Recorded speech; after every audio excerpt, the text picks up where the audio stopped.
Welcome to the exciting world of martial arts. My name is Bill Wakefield. I'm Chief Instructor and founder of the Combined Martial Arts Academy. I've been studying martial arts for the last 33 years and teaching for the last 28. I'm a world ranked 6-degree black belt, and for the last 20 odd years I've been lucky enough to travel the world and train with some of the best masters in the arts of taekwondo, karate, judo, jiu-jitsu, boxing, weaponry. I've twice been inducted into the Martial Arts Hall of Fame.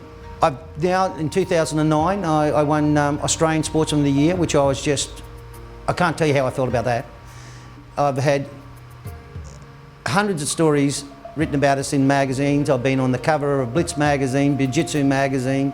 You know, I've won so many different awards, but they're the ones that just come straight out to me, you know.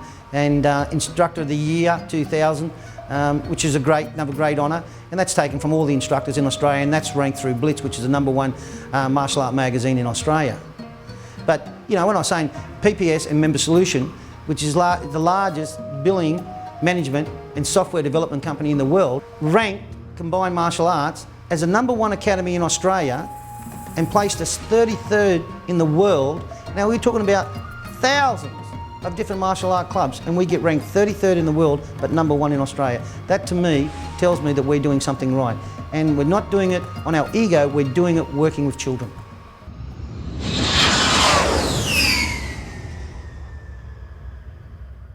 Combined martial arts is to educate the public that martial arts is not just about punching and kicking, it's character development.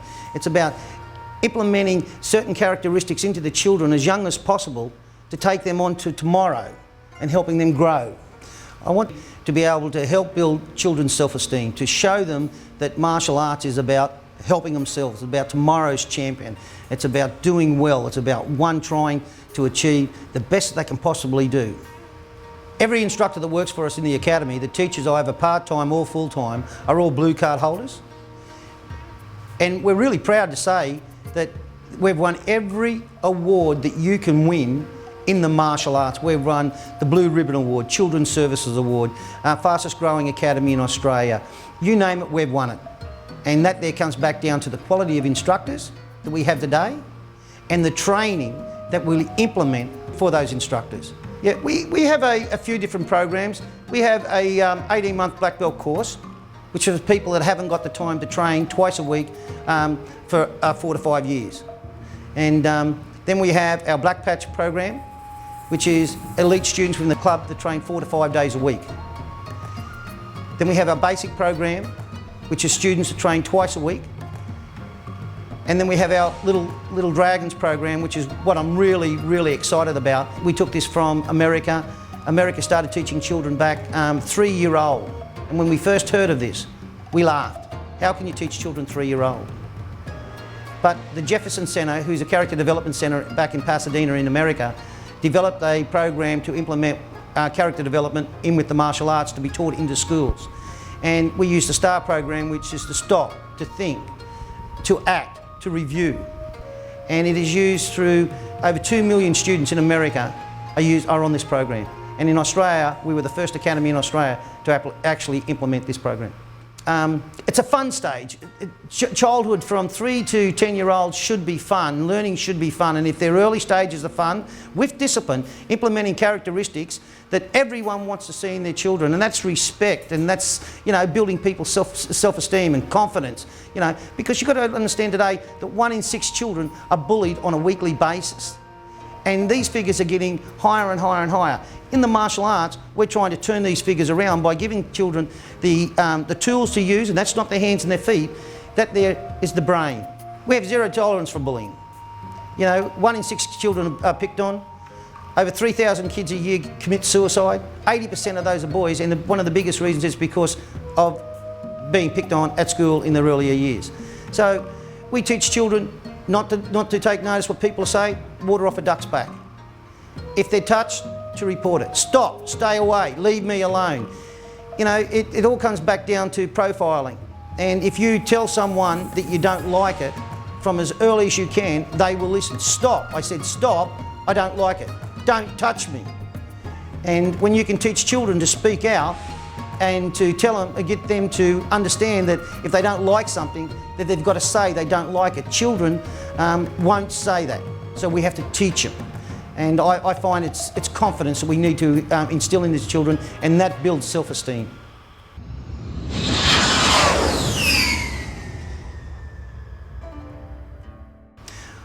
Combined martial arts, we're a combination of different styles, but the main style that we teach here at the Academy is the Shotokan. And Shotokan originated from the Okinawan Islands, which is just islands just off Japan. It was introduced to Japan by Master Ginshin Funakoshi, who died at 89. He died of old age. He was a very, very well-educated man who was taken from Okinawa by the Japanese to train the military police and the army in Japan. Ginshin Funakoshi was the first full-time instructor in the world, and Shotokan, which means waving pines, was Ginshin Funakoshi's pen name that he used when writing. He was a teacher, a scholar, a master in the art of karate, and just world-respected man. The tradition of martial arts in general is not just Shotokan, but in the traditions of martial arts in general, we got it from the Okinawan Islands where Master Ginshin Funakoshi was born. The martial arts we got it from the Chinese traders that were trading in Okinawa at the time, because it was a shipping place. And the people there, because they were so poor, learnt martial arts to defend themselves. With the invasion of the Japanese to Okinawa, you weren't allowed to study martial arts. It had to be done underground. And if you were caught training in martial arts or any form of self-defense, you were beheaded straight away. There was no weapons allowed, so all the weapons that we use in the martial arts today were farming implements. The tonfa was for smashing rice. The sai was for pulling rice out. The bow, it was for an oar. And it was a secret society. Master Ginshin Funakoshi was the person back in 1890 that implemented the actual grading system that we know today. Grading systems were implemented in judo, and back then it was only white belt, brown belt, black belt, and that was really by the colour of your gi pants or your actually linen cloth that you were wearing at the time to train. Master Ginshin Funakoshi implemented the coloured belt systems, which represents mostly the 5 elements. Today there are so many different styles and they all use different colours, but the main colours are yellow, which represents the sun; green, which represents a tree sprouting; blue, which represents the water; red, fire; brown, the soil; black represents death, rebirth. So the 5 elements, and when you implement those 5 elements, that's how we get our belt system. Everything is on to progress on. And red, just for example, is temper. So by the time you get to red belt, you must be able to control that temper. Brown is knowledge, and it works its way up along that line until you get to black belt. When we say death and rebirth, it is beginning, and that's where the learning really starts. We use black belts. We always say a black belt is only a white belt that never quits. And then we take that on in life. It's the spirit you have in your belt. It's when we tie our belt, we tie it in a knot so our spirit continuously flows. And that's what we want in our students. We want them to live and breathe self-esteem. We want them to train well in here. We want them to do well at school. We want them to do well at home. And that's what we mean about the flowing of the energy. If they're feeling good within themselves here and they can take that feeling into school and into home life, then we're going to have tomorrow's champions. So that's what we actually mean about, the spirit being in. Don't wash your belts. Don't wipe the blood off your belt. Don't wipe the dirt off your belt. That there is your characteristic. That's what we want you to keep. And we have children. I've had students train with me now, 3rd generation, come through, and they've still got their white belts. When you walk into a dojo, everything is about etiquette. Everything is about respect. Especially in our dojo, we're still on the traditional level. So we don't want students to wear their belts out in the street, because that's just ego. And we don't want ego. We want students to be able to walk into the dojo, bow as they walk onto the mat, turn around, and it all comes back from the samurai days. What the samurais used to do, they were very, very traditional, great etiquette. They'd kneel down, they'd put their belt on, they'd get their sword, They'd bow to their sword, they'd place their sword, and then they'd stand up. They were ready for combat. When they were finished with their combat, they'd remove their sword, they'd remove their belt, and they were finished training. So when you kneel down, and you kneel down with your right leg up, that there is, we start our training. When we finish our training, we turn our back, we remove our sword with the left leg up, because you're removing your sword. Once you remove your sword, you take your belt off, there is no training. Kata is, I believe today, is the essence of what martial arts is about. Kata was designed, as I was saying earlier in the piece, in Okinawa, people were not allowed to study martial arts, and because of the Japanese, and when they invaded Okinawa, people were being killed left, right and centre. They were being, their lands were being taken over, they were just taxed unbelievably, So what they used to do was, they used to train in barns, they used to train underground, in caves, and Kata was designed so they could train by themselves in a combative situation. Kata is, it's like a dance. It's like a dance, but it's a fighting dance. And when you do Kata correctly, you should be able to see the person fighting another person, which we call the bunkai, the application of the Kata. And that there is anyone from any age, doesn't matter if it's done fast, if it's hard, or if it's soft, like in Tai Chi, right? It still comes back down to the application of the Kata. Well, you got your 5 Heian katas, and the 5 Heian katas means peaceful mind. You must be at one to do these katas. White belts, we teach kata Taioku Shorin, which means to flow. It means to be with one. Then you go into the Teki katas, and the Teki katas, there's 3 Teki katas, and they're all in horse riding stance, and that's what they mean, horse riding stance. It's to develop the muscles in your leg, your back, and they were designed to, if you're in a barroom brawl.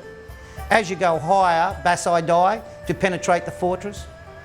Shihan, St. John, these are just from the instructors' names at the time, who were very powerful and influential people. Empi, Dipping Swallow, Nijishia Sho, Hands in the Cloud, and they're all just names that we used at the time to hide the katas itself, so no one knew what they were talking about. So instead of saying we're doing fighting style, we're doing waving hands in the cloud, we're doing dipping swallow, and no one knew what they meant. We used it, because we used the Shotokan system, the bowing is a Japanese or an Asian tradition. It's like us shaking hands when we meet someone. It's a sign of respect. When the students walk in, they bow, because they're here and they're paying respect not only to the instructors that are going to train them, but they're paying respects to the people that were taught their instructors and the ancestors of the martial arts. And we want our students to keep that tradition. That is part of the tradition. So bowing is a big part of it. A lot of people think that it's a religious thing. It's not. It's solely respect. When the students walk on the mat, they bow. They're bowing to themselves and they're bowing to the students they're about to train with. When you're doing a combative art, you're going to be punched, you're going to be kicked. And if I bow to you first, and I do hit you, you know it's not in frustration, you know it's not in anger, there's no malice whatsoever. And if I do hit you, I'm going to bow and say, "Us, I'm sorry." In all martial arts, it doesn't matter really what martial arts it is, in all martial arts it comes back down again to respect. I can't emphasise enough the word respect, because I think it's something today that a lot of people don't have. You walk into the dojo, you bow. You're bowing to the person who is about to train you, because you trust that person and you respect that person. The first thing we do with our students is we turn them around and we say "Shomani," which is to our flag, and again, which we're very proud of. So we turn around and we bow to the flag. Then we turn back around to our students and we bow to our head instructor, which is, it could be a Soke, Kiyoshi, a Shihan. We bow to them because they're our teachers. Then we bow to the senseis, Shiani, right? Sensanis, right? Then we bow to the black belts for the years that they've trained as respect. Senpanis, right? Because they're also assistant instructors. Well, Tagani Ri means that we're all even and we bow together. There is no one better than anybody else. And I really try to get every student to understand that. You might bow to the Shihan, you might bow to the black belt, but in return, we're all equal. Yeah, the Dojo Kun is the student creed. And what it is It's when you come into the dojo, we like our students to live by certain rules, and those rules must be obeyed. If we recite the student creed before training and after training, and they do it enough, it'll become a muscle memory. It goes into the brain, and they never forget it. And hopefully, what they do in here and what they recite in here, they'll actually do outside. They won't take their martial arts and use it for the wrong reasons.